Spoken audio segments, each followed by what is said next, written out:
Bonjour et bienvenue sur Côté Blog. Aujourd'hui, on a la chance d'être reçu par Kim Thuy qui nous parle de son premier roman, Rue. Donc, on va avoir la chance de découvrir ceci. C'est par ici. Bonjour Kim. Bonjour. Ça va bien? Oui.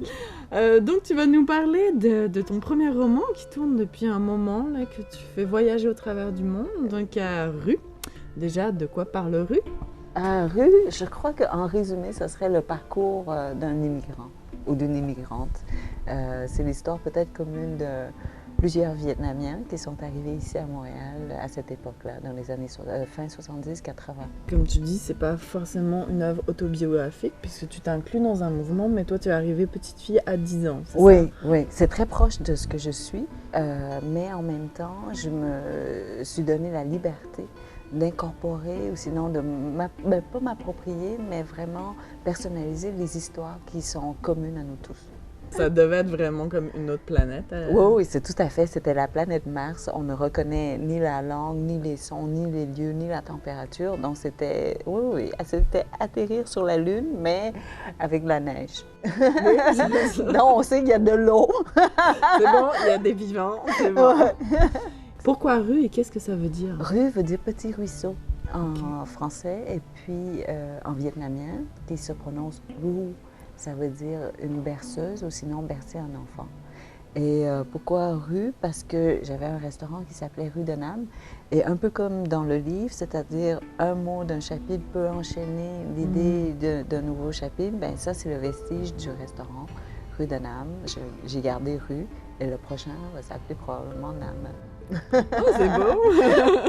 Probablement. On ne sait pas ça, encore. C'est un scoop. Est-ce que c'était un besoin d'écrire ce parcours-là ou... Ah oui, oui, c'est un rêve depuis toujours, depuis l'âge de 15 ans, depuis que je ne maîtrisais pas encore le français. Mais si j'ai fait toutes sortes de choses, c'est un peu le parcours typique d'un immigrant, c'est-à-dire on prend l'emploi qui vient à nous et non pas, on ne se pose pas la question qu'est-ce qu'on aime faire ou qu'est-ce qu'on aimerait faire ou quels sont nos rêves plus tard et tout ça. Donc oui, j'ai fait toutes sortes de choses, toutes sortes de métiers, mais aussi parce que l'écriture, ben, c'est pas un vrai métier. Oui. C'est un privilège. Mais justement, ce qui est beau, c'est que ton premier livre, tu l'as écrit en français. C'est Oui, un bel hommage. Mais je ne pourrais pas écrire en vietnamien parce que je réfléchis en français depuis trop longtemps. Et puis j'ai appris en fait à réfléchir en français. Donc quand on arrive ici à 10 ans, j'avais l'impression de recommencer du début. Je parle encore le vietnamien, je lis, j'écris, tout ça, mais certains sujets se réfléchissent mal en vietnamien. Moi, j'ai vraiment vu ça comme un album de souvenirs. Oui, presque. Et puis aussi comme une conversation.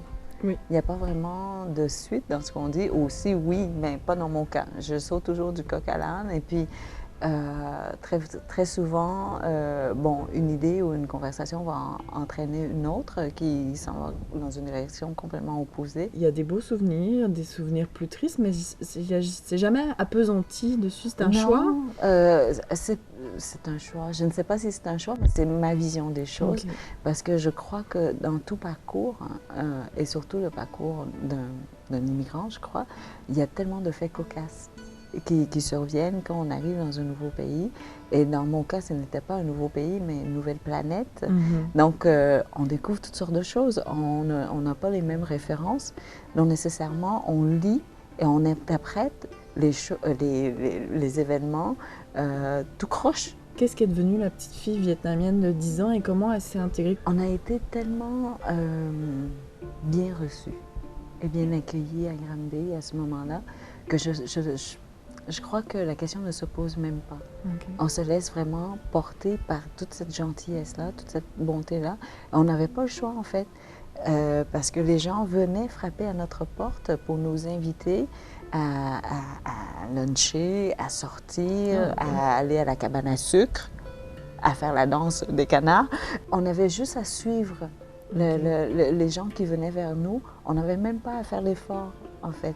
Donc, j'ai aucun mérite. C'est vraiment les gens qui sont venus nous chercher dès la première journée, dès la première minute qu'on est arrivé. Donc, je suis devenue ce que les gens m'ont donné. Tu as fait un bac en traduction, puis en Oui. droit. Une vie antérieure, tu as été avocate. Qu'est-ce que tu as fait d'autre comme travail? Là? Qu'est-ce que j'ai fait d'autre? J'ai été engagée comme avocate par Stackman Elliott. Et Stackman Elliott m'a formée énormément.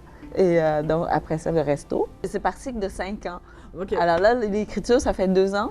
Alors, on va voir. 3. Quoique, en fait, c'est un vieux rêve. Ça fait 25 ans que je porte ce rêve-là. Peut-être que je vais le vivre pendant un peu plus longtemps que ça. Je peux m'asseoir pendant 8 heures sans bouger devant l'écran. Bon. OK. Alors, ça fait des fesses molles, par contre. Et si tu avais un dernier mot autre que celui-ci à donner à nos blogueurs, justement, pour te présenter, pour ceux qui ne te connaîtraient pas encore, pour présenter Rue? C'est un petit livre. Ça se lit très bien, en ce sens-là. Ça se lit rapidement. Alors, peut-être que c'est ça. Si vous n'avez pas le temps, c'est le livre à prendre. Merci beaucoup, Tim. Merci. J'aime le cuir rouge du divan d'un cigare lounge sur lequel j'ose me mettre à nu auprès d'amis et parfois d'inconnus à leur insu. Je leur raconte des bribes de mon passé comme si elles étaient des historiettes, des numéros d'humoristes ou sinon des contes cocasses de pays lointains aux décors exotiques, aux sons insolites, aux personnages parodiques. Quand je m'assois dans ce lounge enfumé, j'oublie que je fais partie des Asiatiques qui ne possèdent pas l'enzyme déshydrogénase pour métaboliser l'alcool. J'oublie que je suis née marquée d'une tache bleue sur les fesses, comme les Inuits, comme mes fils, comme tous ceux de sang oriental. J'oublie cette tache mongoloïde qui révèle la mémoire génétique parce qu'elle s'est estampée pendant les premières années de l'enfance, alors que ma mémoire émotive, elle se perd, se dissout, s'embrouille avec le recul.